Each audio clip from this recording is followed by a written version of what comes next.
जय हिंद साथियों, स्वागत है आप सभी का एससीएस क्लासेस पर। इस क्लास में आपके लिए SSC GD previous year Hindi question आपके लिए कराए जाएंगे, जो कि आपके लिए ये 2025 में जो आपका एग्ज़ाम होने जा रहा है, इसके लिए ये क्लास मोस्ट इम्पॉर्टेंट होगी। इसलिए आज इस क्लास में 20 प्रश्नों को लिया गया है। आप क्लास को पूरा देखें, 20 के 20 प्रश्न आपको लगाना है और आपको अंत में कमेंट करके बताना कि आपने 20 प्रश्नों में से कितने प्रश्नों का सही जवाब लगाया था। चलिए बढ़ते हैं अपने प्रश्नों की श्रृंखला की तरफ। पहला प्रश्न अपना हिंदी का आ चुका है, जो कि ये प्रीवियस ईयर एसएससी जीडी 2024 के पेपर में पूछे गए थे। अंत में आपको कमेंट करके बताना है कि आपने कितने प्रश्न सही लगाए हैं। देखते हैं पहला प्रश्न क्या है। आपको ये पेपर इस तरह से लगाना है, ये सेक्शन की, जैसे कि आप एसएससी जीडी का पेपर 2025 में आप दे रहे हैं, किसी ना किसी एक शिफ्ट में इस तरह से आपको लगाना है। देखते हैं पहला क्या है। प्रत्येक व्यक्ति को स्वयं आत्मनिर्भर होना चाहिए। उपरोक्त वाक्य का शुद्ध रूप क्या होगा। इसमें क्या पूछा है, शुद्ध रूप पूछा गया कि क्या होगा। इसका शुद्ध रूप क्या होगा, यदि आपको जवाब आता हो जिस क्वेश्चन का, आप कमेंट करते चलेंगे। तब इसका सही जवाब होगा प्रत्येक व्यक्ति को आत्मनिर्भर होना चाहिए। तो थर्ड वाला ऑप्शन होगा, यही आपका सही जवाब होगा। अगला प्रश्न है कि नम्रता पूर्वक याचना करना डैश कहलाता है। तब ये क्या कहलाता है। उपरोक्त वाक्य में रिक्त स्थान पर किस शब्द का प्रयोग उपयुक्त होगा। तो अब जो रिक्त स्थान आप देख रहे हैं, यहाँ पर कौन सा शब्द प्रयोग होगा। यहाँ पर आपका होगा अनुरोध। इस तरह से आपका फोर्थ वाला ऑप्शन आपका सही होगा। यदि आपको क्लास अच्छी लग रही हो, अभी तक चैनल पर नए, चैनल को सब्सक्राइब नहीं किए हैं, तो आप चैनल को सब्सक्राइब कर लें, क्लास को आप लोग लाइक कर दें और नोटिफिकेशन बेल आइकन आप लोग दबाना ना भूलें, जिससे आपको समय समय पर नोटिफिकेशन मिल सके। क्योंकि आपके लिए अब एसएससी जीडी 2025 के एग्ज़ाम में अब ज़्यादा समय नहीं बचा है, क्योंकि 4 फरवरी से आपका एग्ज़ाम शुरू होने जा रहा है। क्योंकि यहाँ पर आपके लिए महत्वपूर्ण एमसीक्यू टाइप की क्लासेस आपको कराई जाएंगी, जो कि यहीं से आपके लिए बहुत सारे क्वेश्चन आपके एसएससी जीडी जो 4 फरवरी से पेपर आपके शुरू होने जा रहे हैं, उनमें आपको देखने को मिलेंगे। चलिए देखते हैं अगला प्रश्न क्या है। निम्न निम्न में से किस वाक्य में बर्तनी की त्रुटि है, पहचान करें। आपको बर्तनी की त्रुटि पहचान करके आपको बताना कौन से वाले वाक्य में है। तब ये कौन से वाले वाक्य में त्रुटि है। पहला ही वाला ऑप्शन आपका सही होगा, नेहा के स्कूल में मन नहीं लगता है। तो अब यहाँ पर होना क्या चाहिए था, यहाँ पर आपका होना चाहिए का। जो की दिख रही है यहाँ पर, ये मिटा हुआ होना चाहिए था, आपका का होना चाहिए था। नेहा का स्कूल में मन नहीं लगता है, इस तरह से आपका ये सही होता है। लेकिन पूछा क्या है, त्रुटि पूछी गई है। तब त्रुटि क्या होगी, नेहा के स्कूल में मन नहीं लगता है। अर्थात पहला वाला जो ऑप्शन होगा वही आपका सही जवाब होगा। चलिए बढ़ते हैं अगले प्रश्न की तरफ। अगला प्रश्न है कि अगला प्रश्न है कि मनुष्य को किसी के प्रति देश नहीं रखना चाहिए। क्या चीज़, देश नहीं रखना चाहिए, यानी कि विरोध नहीं रखना चाहिए, देश नफरत नहीं रखना चाहिए, इस तरह से नहीं रखना चाहिए। उक्त वाक्य में प्रयुक्त देश के स्थान पर उसके समानार्थी शब्द का प्रयोग निम्न में से किस वाक्य में किया गया। क्या पूछा गया, समानार्थी पूछा गया, अर्थात पर्यायवाची पूछ लिया गया है, जिसे पर्यायवाची भी कह सकते हैं आप लोग। तो कौन से वाले ऑप्शन में इसका प्रयोग किया गया है। इसका प्रयोग किया गया है, मनुष्य को किसी के प्रति ईर्षा नहीं रखनी चाहिए, क्योंकि देश को ईर्षा भी कहते हैं। ठीक है, इस तरह से आपका सेकंड वाला ऑप्शन आपका सही जवाब होगा। बढ़ते हैं अपने अगले प्रश्न की तरफ। आप इसका जवाब कमेंट करके बताना है आपके लिए इसका सही जवाब क्या होगा। आप लोग साथ साथ में कमेंट भी करते चलें, जिससे हमें भी मालूम हो सके कि आपका कितने प्रश्नों का सही जवाब लगा रहे हैं। और अंत में आपको कमेंट करके बताना ही आपके लिए कि आपने 20 प्रश्नों में से कितने प्रश्नों का सही जवाब लगाया। क्योंकि आपको यहाँ पर इस तरह के आपके लिए प्रैक्टिस सेट आपको कहीं भी प्रोवाइड नहीं कराए जा रहे होंगे, क्योंकि आपको प्रीवियस ईयर के ओरिजिनल क्वेश्चनों के साथ यहाँ पर प्रैक्टिस कराई जा रही है। और इसी प्रैक्टिस सेट में से आपको कई क्वेश्चन आपके एसएससी जीडी 2025 के पेपर में आपको देखने को मिलेंगे। ये भी बात आप विशेषकर ध्यान रखें। तो अब इसका आपको बताना क्वेश्चन नंबर 5 का, निम्न शब्दों में से आश्रम का पर्याय शब्द क्या होगा। अर्थात पर्याय किसे कहते हैं, पर्याय कहते हैं पर्यायवाची के लिए। किसे कहेंगे, पर्यायवाची के लिए।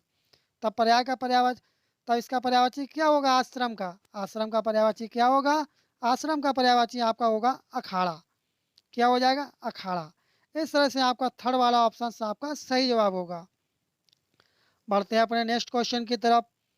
इसमें पूछा गया है कि आज शीतल पवन बह रही है। क्या चीज़, आज शीतल पवन बह रही है। उपरोक्त वाक्य में रेखा के शब्द के लिए शब्द के उचित पर्यायवाची शब्द का चयन विकल्पों में से कीजिए। आपको पर्यायवाची किसका बताना है, आपको पर्यायवाची बताना पवन का, तब पवन का पर्यायवाची क्या होगा? तो पवन का पर्यायवाची क्या होगा? पवन का पर्यायवाची होगा अनिल। क्या हो जाएगा? अनिल हो जाएगा। इस तरह से आपका पहला वाला जो ऑप्शन होगा वही आपका सही जवाब होगा। अगला प्रश्न है कि जिससे किसी कार्य के करने का बोध होता है उसे कहते हैं, उसे क्या कहते हैं? जिसके कार्य करने का बोध होता है उसे क्या कहेंगे? कमेंट करें आप लोग, इसका सही जवाब क्या होगा? इसका सही जवाब होगा उसे कहते हैं क्रिया कहते हैं। क्या कहते हैं? क्रिया कहते हैं। उसे आप लोग कहेंगे क्रिया कहेंगे। इस तरह से आपका जो फोर्थ वाला ऑप्शन होगा यही आपका सही जवाब होगा। बढ़ते हैं अपने अगले प्रश्न की तरफ। अगला है कि निम्न वाक्यांश के लिए एक शब्द क्या होगा जिसके शेखर पर चंद्र हो? क्या चीज? जिसके शेखर पर चंद्र हो तब उसके लिए क्या कहेंगे? उसके लिए क्या कहेंगे? उसे कहेंगे चंद्रशेखर। तो थर्ड वाला ऑप्शन होगा यही आपका सही जवाब होगा। आपके पास अब ज़्यादा समय नहीं बचा है एसएससी जीडी के एग्ज़ाम के लिए, क्योंकि आपका एग्ज़ाम जो है 4 फरवरी 2025 से शुरू होने जा रहा है। हो सकता है आपका एग्ज़ाम पहले ही वाली शिफ्ट में आपका पड़ जाए या पहले ही दिन सेकंड शिफ्ट में आपका पड़ जाए। इस बात का आप विशेषकर ध्यान रखें। आप यह मान करके तैयारी करें कि मेरा एग्ज़ाम जो होगा वह 4 फरवरी को ही होगा। इस तरह से आप तैयारी करें, क्योंकि अब ज़्यादा समय आपके पास नहीं बचा। अधिक से अधिक आप लोग प्रैक्टिस करें और जो आपने पढ़ रखा है उसका रिवीजन लगाते रहें। देखते हैं इसमें क्या पूछा गया। जो निगाह से परे हो इस वाक्य के लिए सार्थक शब्द है। जो निगाह से परे हो उसके लिए सार्थक शब्द क्या होगा? उसके लिए सार्थक शब्द होगा परोक्ष। सेकंड वाला ऑप्शन आपका सही होगा। अभी तक यदि आप चैनल पर नए हो, चैनल को सब्सक्राइब नहीं किए तो आप चैनल को सब्सक्राइब कर दें, क्लास को आप लोग लाइक कर दें, क्योंकि आपके चैनल सब्सक्राइब करने और क्लास को लाइक करने से ही हमें मोटिवेशन मिलता है। और आपके लिए इसी क्लास की पीडीएफ आपके लिए टेलीग्राम पर आपके लिए प्रोवाइड कराई जाएगी, क्योंकि अब आपके लिए पीडीएफ भी आपके लिए फ्री में प्रोवाइड कराई जा रही हैं सभी की। इस बात का आप विशेषकर ध्यान रखें। आप इसलिए टेलीग्राम चैनल से जुड़ जाएँ और उससे पीडीएफ आप ले सकते हैं। अगला प्रश्न है कि दिए गए वाक्य रेखांकित शब्द को सर्वोचित विकल्प से प्रतिस्थापित करें। बारात का अभिवादन आत्मीयता से किया गया है। तब इसका सही जवाब क्या होगा? आप कमेंट करें इसका सही जवाब क्या होगा? इसका सही जवाब होगा स्वागत। इसका सही जवाब क्या हो जाएगा? इसका सही जवाब हो जाएगा स्वागत। इस तरह से जो आपका पहला वाला जो ऑप्शन होगा वही आपका सही जवाब होगा। बढ़ते हैं अपने अगले प्रश्न की तरफ। अगला प्रश्न अपना है कि निम्नलिखित विकल्पों में से कौन सा एक वाक्य मूल क्रिया विशेषण से संबंध नहीं रखता है? तो भाई कौन सा वाक्य जो मूल क्रिया से संबंध नहीं रखता है? भाई आपका है सीता खेलती कूदती रहती है। इस तरह से जो आपका होगा वह सेकंड वाला जो ऑप्शन होगा वही आपका सही जवाब होगा। अगला प्रश्न है कि उसकी महिला भी उसके साथ आई है। इस वाक्य में रेखांकित शब्द के स्थान पर सर्वोपयुक्त शब्द निम्न में से क्या होगा? आपको किसका बताना है? महिला का बताना है। किसका बताना है? महिला का आपके लिए बताना है। तब इसका सही जवाब क्या होगा? इसका सही जवाब होगा पत्नी। पहला वाला जो ऑप्शन होगा वही आपका सही जवाब होगा। आपके लिए लगातार एस क्लासेस यूट्यूब चैनल पर आपके लिए फ्री में क्लासेस आपको प्रोवाइड कराई जा रही हैं, जो कि सभी क्वेश्चन आपके लिए एमसीक्यू टाइप के अब आपके लिए कराए जा रहे हैं। इससे पहले जो क्वेश्चन आपके लिए कराए गए थे वो आपके लिए प्रीवियस ईयर के क्वेश्चन कराए गए थे, और जो आपके लिए प्रैक्टिस सेट जो प्रोवाइड कराए जा रहे हैं वो प्रीवियस ईयर के क्वेश्चनों के प्रैक्टिस सेट आपके लिए प्रोवाइड कराए जा रहे हैं, जो कि इस क्लास में आपको प्रीवियस ईयर 2024 का प्रैक्टिस सेट हिंदी का सेक्शन आपके लिए कराया जा रहा है। बढ़ते हैं अपने अगले प्रश्न की तरफ। अगला प्रश्न अपना है कि नीचे दिए गए मुहावरे में रेखांकित अंश के स्थान पर सबसे उपयुक्त विकल्प कौन सा होगा? तिल का पहाड़ करना है। आपको बताना किसका है? अब आपको पहाड़ का बताना है। आपने सुना होगा कि उसने तो तिल का पहाड़ बना दिया, कभी कभार सुना होगा उसने तो राई का पहाड़ बना होगा कहावतों में। ठीक है, तब इसका सही जवाब क्या होगा? कमेंट कर दें आप लोग, इसका सही जवाब क्या होगा? इसका सही जवाब होगा ताड़। फोर्थ वाला जो ऑप्शन होगा वही आपका सही जवाब होगा। अगला प्रश्न है कि विकल्पों में दिया गया कौन सा से शब्द निम्न वाक्य में रेखांकित अंश के स्थान पर आ सकता है? वह सचमुच में बीमार है। अब आपको बताना किसका है? सचमुच का आपके लिए बताना है। सचमुच का क्या होगा? कमेंट कर दें आप लोग, सचमुच का क्या हो जाएगा? इसका आपका हो जाएगा सच। फोर्थ वाला जो ऑप्शन होगा यही आपका सही जवाब होगा। अगला है कि निम्नलिखित विकल्पों में से तलवार की धार पर चलना, मुहावरे का अर्थ क्या होगा? तलवार की धार पर चलना मुहावरे का क्या अर्थ होगा? कमेंट कर दें आप लोग, इसका अर्थ क्या होगा? इसका अर्थ होगा जोखिम भरा काम करना। थर्ड वाला जो ऑप्शन से यदि आपका जवाब होगा तब आपका बिल्कुल सही उत्तर होगा। बढ़ते हैं अपने अगले पेज की तरफ। आपको बताना चाहेंगे कि आपके एसएससी जीडी के पेपर में एक गद्यांश आएगा और उस गद्यांश से संबंधित 5 क्वेश्चन पूछे जाते हैं जो कि बहुत ही ईजी क्वेश्चन होते हैं। चलिए देखते हैं पहला प्रश्न क्या है। रिक्त स्थान एक की पूर्ति के लिए सबसे उपयुक्त विकल्प का चयन कीजिए। देखते हैं क्या एक के स्थान पर क्या आएगा। मनुष्य विवेकशील डैश है। क्या चीज़ है मनुष्य? मनुष्य जो है एक विवेकशील क्या होगा? प्राणी होगा। आविष्कार तो होगा नहीं, असाध्य नहीं होगा, मानव नहीं होगा। तब यहाँ पर क्या होगा इसका सही जवाब? मनुष्य जो है भाई एक विवेकशील प्राणी है।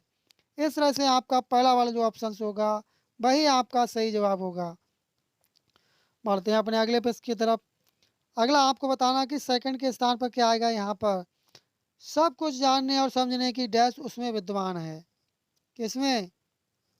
किसमें विद्वान है आपको बताना है? मनुष्य में। तब इसका सही जवाब क्या होगा? इसका सही जवाब होगा इच्छा। आपका यहाँ पर क्या आ जाएगा? इच्छा।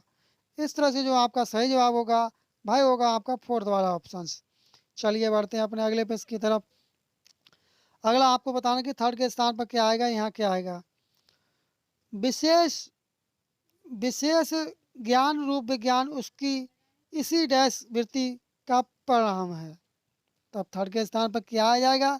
थर्ड के स्थान पर आपका आ जाएगा जिज्ञासा है। इस तरह से आपका थर्ड वाला ऑप्शन आपका सही होगा। यहाँ पर आपका आ जाएगा थर्ड वाला, थर्ड के स्थान पर थर्ड वाला आपका आ जाएगा। बढ़ते हैं अगले पेज की तरफ। अगला है कि फोर्थ के स्थान पर क्या आएगा। यहाँ पर पेड़ से फल को डैश गिरते हुए देखा तो जिज्ञासा हुई। तब इसका सही जवाब क्या होगा? इसका सही जवाब होगा पेड़ से गिरते हुए देखा। पेड़ से गिरते हुआ देखा फल, तो फल कहाँ गिरेगा? फल ज़मीन पे ही तो गिरेगा, अर्थात नीचे ही तो गिरेगा। इस तरह से आपका नीचे वाला आपका सही जवाब होगा। ये आपका थर्ड वाले ऑप्शन में दे रखा है। चलिए बढ़ते हैं अपने अगले पेज की तरफ। अगला आपको बताना कि फिफ्थ के स्थान पर क्या आएगा। यहाँ पर गुरुत्वाकर्षण का महत्वपूर्ण डैश दिया। गुरुत्वाकर्षण का महत्वपूर्ण क्या दिया? सिद्धांत दिया, सूचना दिया, ज्ञान दिया, क्षेत्र दिया। क्या दिया गुरुत्वाकर्षण का? ये दिया सिद्धांत। गुरुत्वाकर्षण का क्या दिया? सिद्धांत। ये आपका जो है फिजिक्स का क्वेश्चन बन रहा है। आपको यदि आता हो तो आपको बताना कि गुरुत्वाकर्षण का सिद्धांत किसने दिया था। कमेंट में आप कमेंट करके आपको बताना है। चलिए इस तरह से अपने प्रीवियस ईयर एसएससी जीडी 2024 के हिंदी के सेक्शन के 20 प्रश्नों की क्लास कंप्लीट हुई और आपने 20 प्रश्नों में से कितने प्रश्नों का सही जवाब लगाया कमेंट करके आप लोग अवश्य बताएं। और यदि अभी तक आप चैनल पर नए हो, चैनल को सब्सक्राइब नहीं किए तो आप चैनल को सब्सक्राइब कर लें, क्लास को आप लोग लाइक कर दें, क्योंकि अब आपके लिए यहाँ पर लगातार एमसीक्यू टाइप की क्लासेस आपको पढ़ाई जाएंगी। यहाँ पर आपके लिए फालतू का कुछ भी नहीं बताया जाएगा। जो आपके एग्ज़ाम से संबंधित होगा वही आपके लिए यहाँ पर प्रोवाइड कराया जाएगा। इसलिए आप चैनल को सब्सक्राइब कर लें, क्लास को आप लोग लाइक कर दिया करें, क्योंकि आप क्लास के लाइक करने और चैनल को सब्सक्राइब करने से ही हमें मोटिवेशन मिलता है। और आपका किसी भी प्रकार का कोई सजेशन या फीडबैक हो तब भी आप कमेंट करके अवश्य बताएं। चलिए मिलते हैं जल्दी नेक्स्ट क्लास में, तब तक के लिए धन्यवाद। जय हिंद, जय भारत।